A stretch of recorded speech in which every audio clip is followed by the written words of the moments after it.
kami dari kelompok 4 akan menjelaskan video mengenai pengaruh pupuk anorganik dan organik pada bibit kelapa sawit Elais guinensis J telat pindah tanam pada fase pembibitan utama. Selamat menyaksikan. Baiklah, selanjutnya saya akan menjelaskan mengenai bibit tanaman kelapa sawit telat pindah tanam. Bibit tanaman sawit telat pindah tanam biasanya akan mengalami pertumbuhan terhambat karena terlalu lama dalam polybag sehingga ruang tumbuh akar menjadi terbatas. Kondisi ini menyebabkan akar menggulung, serapan air unsur hara menurun, serta bibit yang kurang vigor.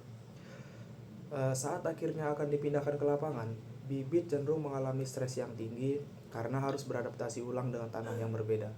Dampaknya bisa kita lihat pada pertumbuhan awal yang lambat, tinggi tanaman yang lebih pendek, jumlah daun yang lebih sedikit, serta perkembangan batang yang tidak maksimal.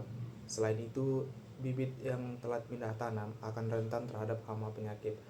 Oleh sebab itu, pemindahan bibit sebaiknya dilakukan pada saat umur yang tepat, ketika bibit telah mempunyai 3-4 helai daun yang telah terbuka sempurna, agar di lapangan itu dapat bertumbuh secara optimal dan sehat. Selanjutnya saya akan menjelaskan mengenai pupuk anorganik yaitu NPK yang digunakan pada bibit kelapa sawit telat pindah tanam. Bibit yang terlambat dipindahkan biasanya mengalami stres dan pertumbuhan akarnya itu melambat. Karena itu, NPK sangat penting untuk membantu pemulihan bibit tersebut, di mana nitrogen membantu pertumbuhan daun, fosfor memperkuat akar, dan kalium meningkatkan ketahanan bibit. Selain pupuk NPK, bibit juga diberikan pupuk organik yaitu booster. Booster ini bermanfaat untuk memperbaiki media tanam dan meningkatkan aktivitas mikroba dalam tanah. Pada bibit kelapa sawit yang telat pindah tanam, pupuk organik sangat membantu mengurangi stres karena mampu memperbaiki perakaran dan menjaga kelembapan media.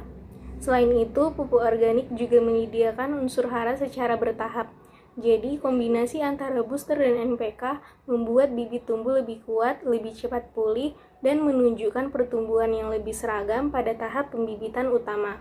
Saya akan menjelaskan metode dan pengaplikasian pupuk organik dan pupuk anorganik. Yang pertama itu pupuk anorganik, yaitu pupuk NPK. Metodenya itu ditaburkan di sekitar tanaman, tetapi jangan terkena pada batang. Dia juga bisa ditanam agar tidak hilang terbawa oleh air. Pengaplikasiannya itu 2 hingga 3 kali dalam setahun. Diaplikasikan saat tanah lembab dan tabur pupuk secara merata. Selanjutnya pupuk organik yaitu pupuk booster. Metodenya itu dicampurkan dengan air dan diberikan atau disemprot pada daun atau disiram ke pangkal tanaman. Pengaplikasiannya itu disemprot pagi atau sore hari supaya cepat diserap dan diberikan 1-2 kali dalam sebulan. Oke, sekarang kita berada di lahan percobaan tanaman perkebunan 1. Di sini kita akan melihat bagaimana hasil dari setiap perlakuan yang ada, yaitu P0, P1, P2, dan juga P3.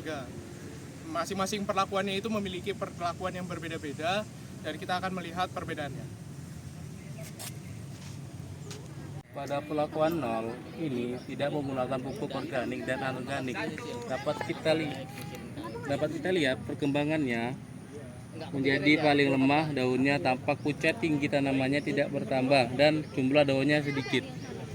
Nah, di sini saya akan menjelaskan untuk perlakuan 1, yang dimana perlakuan 1 ini kita menggunakan pupuk anorganik yaitu pupuk NPK. Nah, terlihat pada perlakuan 1 ini tanaman tumbuh lebih cepat karena mendapat suplai NPK yang cukup.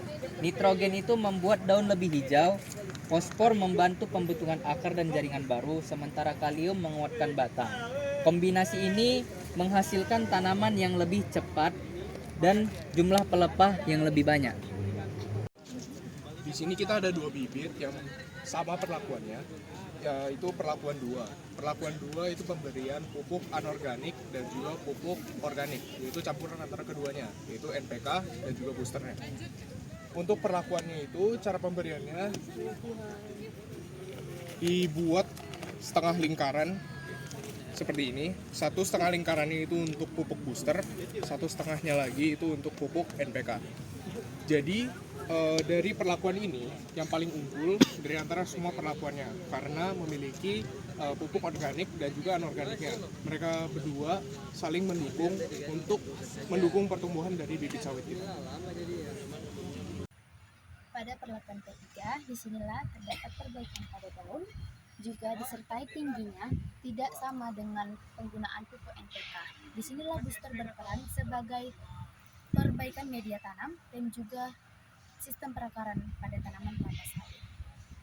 Secara keseluruhan, pertumbuhan paling unggul ditemukan pada perlakuan kedua, kemudian diikuti oleh P1, kemudian P3, dan P0 sebagai pertumbuhan paling lambat.